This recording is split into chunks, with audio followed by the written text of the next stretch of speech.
last fall to really be welcomed into the independent movement through that open primaries policy issue with this organization.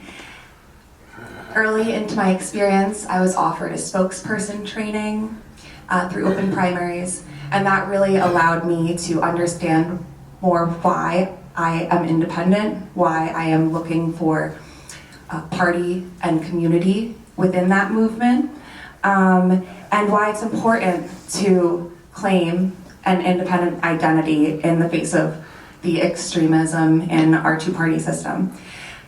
A lot of what I've learned through open primaries and my work through the primary day election, getting people to the polls. I know earlier today we mentioned how important it is to be a physical presence as a third party, as an independent movement at the polls, at tables, at festivals, and all of that kind of thing. So I did get independents at Philly polling sites for primary day to hold up signs saying things like, "I can't vote today, ask me why," and getting the word out because we couldn't go inside to vote as a registered independent for primary day in our closed primary state here in PA.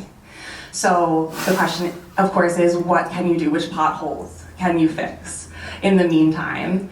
And a lot of what I've learned is that college students who I spoke to on college campuses, voters who were headed in to vote that day, they didn't know about closed primaries being an issue in our state.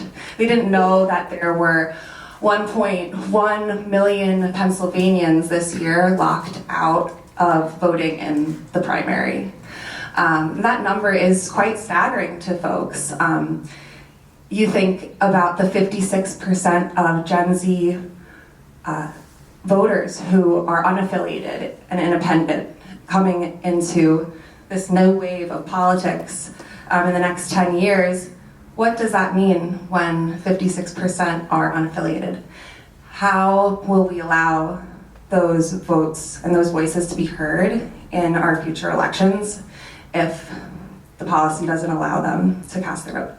So open primaries is a very interesting and important issue to me that brought me to the Forward Party ultimately, and I was very excited to see that it is really a number one, a top issue for you folks in the Forward Party. And so that's what brings me here to you guys today. I'm really excited to get very involved with the Forward Party and the Young Forwardists.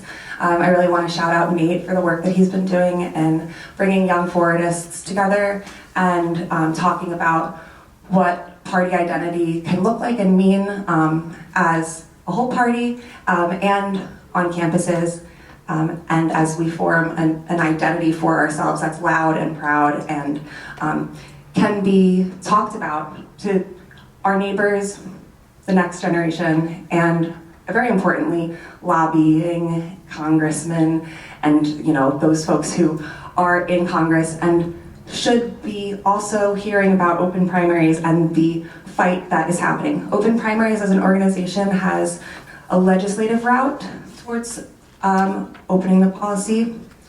We also have litigation. I think it's because I'm pressing it. You can press it. You can mute yourself really easily. Hello? There's also litigation in in Harrisburg right now that's being sponsored by open primaries and other organizations to talk about the fact that it is completely undemocratic to be leaving 1.1 million folks here in the state out of those elections. What else? The last thing I'll say is there's just such a huge alignment between the Forward Party and open primaries. It is really going to encourage those candidates to listen to people in the center, to listen to people on, in communities that they otherwise would not visit or pay as much attention to. And so I really find that it is a practical, policy-driven solution to fighting extremism and getting some productive policy structuring underway as we look towards next elections, and hopefully there'll be open primaries. Okay, thank you. Is there any